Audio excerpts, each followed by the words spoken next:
जहां इंद्रियों को दिव्य करना है वहां हम इनको और मलिन कर रहे हैं।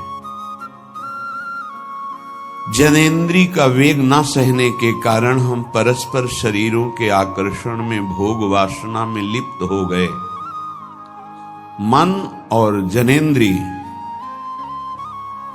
संपूर्ण रूप से काम वासना से युक्त होने के कारण मलिन हो गई।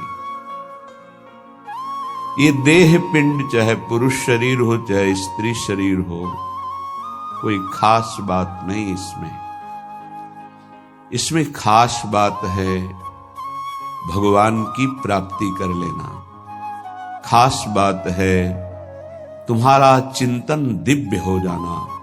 खास बात है इस शरीर से सबकी सेवा बन जाए। माता पिता भाई बंधु परिवार समाज राष्ट्र धर्म भगवान सबकी सेवा बन जाए तो ये शरीर सार्थक हुआ। नहीं क्या मांस का पिंड है, रक्त संचरित नसनाड़ियां हड्डी त्वचा और इसमें जो डालो मलमूत्र बन गया। जितने द्वार हैं उनका सबको परिचय है ही है। कौन से सुख के लिए परस्पर शरीर में आकर्षण होता है? सच्चिदानंद सुख की लालसा वाला शारीरिक सुख के भोग में यदि अनेक जीवन व्यतीत करने के बाद ये भी जीवन व्यतीत कर दिया तो हाथ क्या लगेगा? इतना जीवन व्यतीत कर दिया, क्या हाथ लगा? बहुत विवेक विचार की जरूरत है। धर्मयुक्त काम भगवान ने अपना स्वरूप बताया है सृष्टि संचालन के लिए। यदि विवाह पाणिग्रहण संस्कार करके संतानोत्पत्ति के लिए विधान किया गया है तो वो धर्मयुक्त काम है। व्यभिचार वहां भी नहीं, धर्मयुक्त काम। अन्यथा धर्म विरुद्ध यदि काम का सेवन किया जाए तो घोर पापाचरण बनने लगता है और मलिनता पे मलिनता होती चली जाती है। स्त्री रूपा मेध्य पिंडे मुह रमृत धिया। हमारी बुद्धि इतनी मलिन हो गई है कि मलमूत्र के द्वार को अमृत पान का स्वरूप समझते हैं। कितनी निकृष्ट बुद्धि है। इन शरीरों पे है क्या? ऊपर के द्वार देखो, आंख से कीचड़ निकले, नाक से कितनी खखार के थूको, वमन करके देखो। नीचे के द्वार तो दुर्गंध युक्त मलमूत्र के ही है। किन भोगों में तुम अमृत पान करना चाहते हो? स्त्री रूपा मेध्य पिंडे मुह रमृत धिया नित्य लोलुभ्यमानम। नित्य तुम लुभायमान हो रहे हो कि अगर ये शरीर भोगने को मिल जाए, ये शरीर मिल जाए तो हमारा जीवन धन्य हो जाए। नित्य लोलुभ्यमानम है क्या? थोड़ा विवेक से विचार करके देखो। धर्मयुक्त संतानोत्पत्ति के लिए भगवान ने आदेश किया है। मनमुखी चाल चल करके मनोरंजन करने के लिए ये नहीं बना हुआ है। फंसते चले जाओगे। अमृत की लालसा से मृत होते चले जाओगे। तुम्हारे विचार मृत, तुम्हारे आचरण मृत, तुम्हारा शरीर मृत, तुम्हारी चेष्टा मृत। क्योंकि मृत लोक में हो, इसका नाम मृत्यु लोक है। और खोज रहे हो अमृत। चक्षुर्न क्षुद्र जीवैरपि विहितो। ये नेत्र मिथ्या रूप में लुभायमान हो रहे हैं। चमड़ी ऊपर से गोरी पीली जैसी भी, उसी में हम आसक्त हो रहे हैं। इतने आसक्त हो रहे हैं। परसों एक नवयुवक भाई प्रश्न एकांतिक में कह रहे, जिया नहीं जा रहा।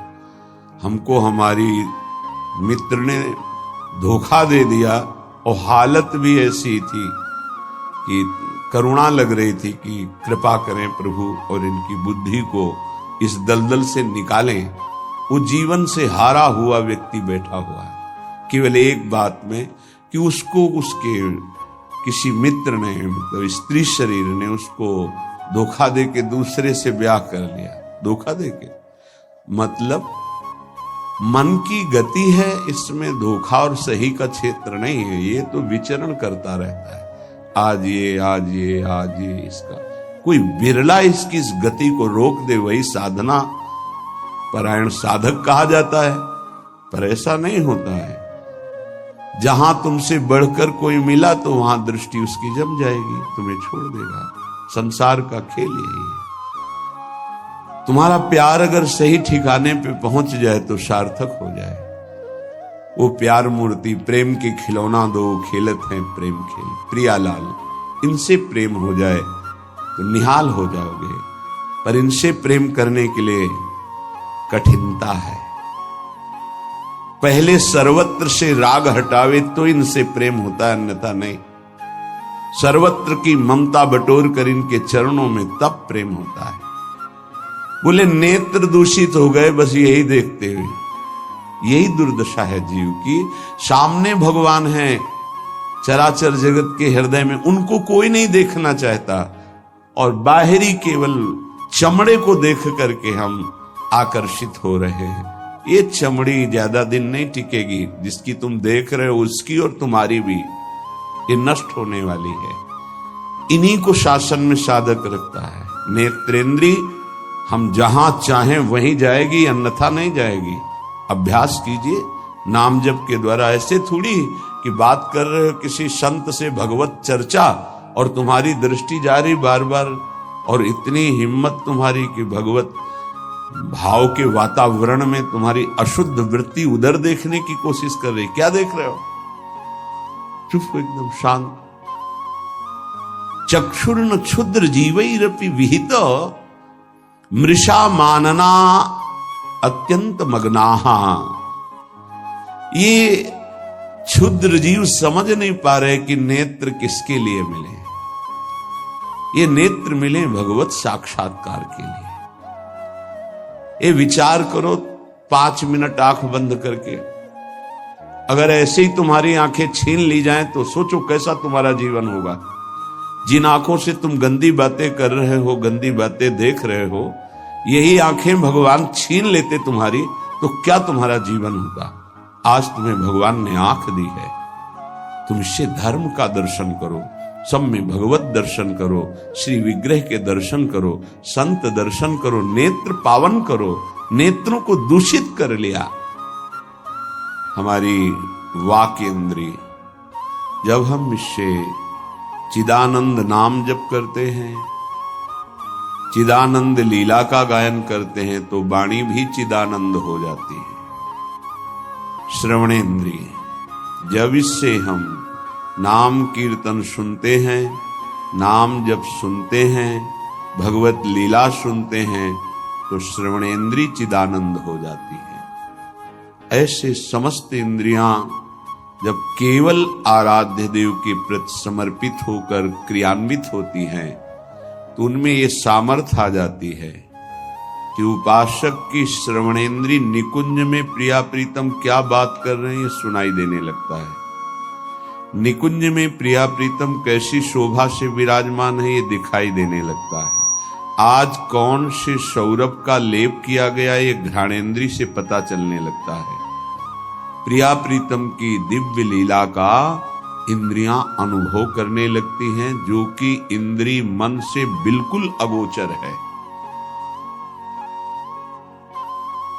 अगर उपासक इन इंद्रियों को थोड़ी भी स्वतंत्रता दे देगा तो इनका स्वभाव है प्रकृति स्थान कर्षति। ये प्रकृति के वस्तु व्यक्ति स्थान के आकर्षण में फंस जाएंगी। फिर ये महासुख जिसकी हमारे हृदय में लालसा है, वो प्रकृति से पूर्ण होने वाली नहीं, वो परमात्मा से होने वाली है। जब हमारी इंद्रियां प्रकृति की तरफ जाती है तो मलिन हो जाती है, और मिथ्या देह सम्मान को तुमने सुख मान लिया। 4 लोग नमस्कार किए तो तुम अपने को श्रेष्ठ समझ लिए। किंचिन मात्र भी कोई श्रेष्ठ नहीं है। ये पंचभूत शरीर सबके उसी सामग्री से बने हुए हैं। अंदर जो जीव अंश है भगवान का बिल्कुल बराबर है। अब जो सम्मान और अपमान होता है गुण और अवगुण का होता है, और गुण और अवगुण दोनों मायाकृत है। सुनो तात मायाकृत गुण और दोष अनेक, ये दोनों मायाकृत है। तो तुम किसका सम्मान? माया का। किसका अपमान? माया का। तुम तो मान और अपमान दोनों से परे हो। अगर कोई तुम्हें प्रणाम कर रहा है तो तुमको उसकी श्रद्धा को प्रणाम करना है। तुम खास थोड़ी हो गए कि वो तुम्हें साष्टांग प्रणाम कर रहा है तो तुम महान हो गए। महान वो है जो साष्टांग प्रणाम कर रहा है, उसकी श्रद्धा प्रबल है। लेकिन कोई अंतर नहीं। जो इस देह में पंचभूत वही उस देह में पंचभूत, जो इसमें परमात्मा का अंश वो उसमें परमात्मा का अंश, उसकी श्रद्धा बड़ी है इसलिए वो आपकी तरफ प्रणाम कर रहा है। बोले बहुत बुरा हो गया। मिथ्या मृषा मानना अत्यंत मगनाह, मैं झूठ मूठ अपने को बड़ा मानकर सम्मान प्राप्त करने की लालसा, सम्मान स्वीकार कर लिया तो हृदय अपवित्र हो गया। बड़ा मन है, फंसाता रहता है, वो मकड़ी की जाल की तरह, फंसने वाला नहीं जानता है। संत सदगुरुदेव शास्त्र इनके सूत्रों को जब स्वीकार करे तो पता चलता है मैं फंस रहा हूं या मुक्त हो रहा हूं। श्रीपाद कह रहे हैं कि देखो, जनेन्द्री ने फंसा दिया काम भोग में, नेत्रेंद्री ने फंसा दिया रूप में। सच्ची अगर सावधान न रहे तो ऐसे ऐसे फंसाव हैं कि जीवन ही नष्ट हो जाता है, पूरा जीवन। अब उसको लाख समझा रहे थे, कुछ समझ में नहीं आ रहा था। बस वो ये समझ रहा था कोई आशीर्वाद मिल जाए, जादू टोना मिल जाए कि वो जो हमारी मित्र है वो वापस हमको मिल जाए, बस उसको इतना ही लक्ष्य था। और हम ज्ञान विज्ञान वर्णन कर रहे थे, सुन बैठा था केवल, क्योंकि समझ में आता है ना आप हमारी बात पकड़ रहे हो कि नहीं पकड़ रहे। नेत्रेंद्री ने रूपों में फंसा दिया, हृदय मलिन हो गया सम्मान प्राप्त करने की लालसा से। और कह रहे जिभ्या मिष्टान्न निष्ठा विरमति न मनाग वित्त सग्रंधनुचितम, जबान आ गई भोजन के स्वाद में, ये मिष्ठान्न है, ये चटपटा है, ये बड़ा स्वादिष्ट है। जिभ्या रसेंद्री यदि भोजन के स्वाद में मगन है तो राधा नाम सुधा रसम का स्वाद नहीं ले पाएगी। उचित आहार जो भगवत प्रसाद रूप है उसको डाल लेते हैं, उसके प्रति हम आसक्त नहीं होते, स्वाद दृष्टि नहीं रखते। पूर्व के संत भगवान के दर्शन होते थे, खप्पर रखते थे नारियल का, नारायण नारायण, दाल खीर रोटी जो भी मिला खप्पर में डाला मिलाया। स्वाद से मतलब नहीं, प्राण पोषण से मतलब है। और यहां धनिया की चटनी अलग, टमाटर की चटनी अलग, भरौआ मिर्च अलग, ये अलग ये अलग, तो फिर राधा नाम सुधा रसम भूल जाओ। ये 2 अंगुल की जबान है, बस इतने में सारा खेल है। यहां से नीचे उतरने पर कोई स्वाद नहीं है, भाई इतने में घुमाने का स्वाद है। और अच्छे अच्छे इसी में फंस जाते हैं। जिसकी रसेंद्री विजयी नहीं हुआ रसेंद्री से, वो हर इंद्री का विजयी होने पर भी विजयी नहीं माना जाता। रसेंद्री विजयी जनेन्द्री विजयी जरूर होगा, और रसेंद्री जनेन्द्री विजयी संपूर्ण इंद्रियों का विजेता माना जाता है। धैर्यवान उसे ही कहते हैं जो 2 इंद्रियों को काबू में कर ले, रसेंद्री और जनेन्द्री।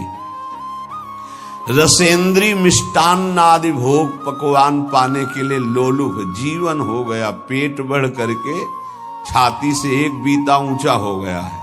उठने बैठने में दिक्कत होती है, पर पाने के समय और कितना अधिक पाया जा सके, ये स्वाद वो स्वाद वो स्वाद कितना पाओगे, मर जाओगे पाते पाते, फिर भी तृप्ति नहीं होगी। बहुत विचित्र वासना है, बहुत विचित्र वासना है। चित्त वित्त सग्रंथ अनुचितम, सच्ची बात। आज चरित्र, भगवत धर्म मर्यादा इसका महत्व धीरे धीरे समाज से हटता जा रहा है, धन का महत्व होता जा रहा है। क्या दुर्दशा है। बोले मनाग वित्त सग्र धनुचितम, अनुचित रूप से धन कभी सुखी नहीं हो सकता जो अनुचित रूप से धन प्राप्त करता है। हा वृंदारण्य कान्या भवति मम गतिस् चेदहम त्वत्स्थितोपि, मेरी क्या गति होगी जब मेरी इंद्रियां और मेरा मन ऐसा है। मैं आपका आश्रय लेता हूं, आपका वास स्वीकार करता हूं। मैं समझ गया कि मेरे से अब कुछ नहीं होने वाला, मेरी अनन्य गति आप हो। हे वृंदावन, आप मेरा सुधार कर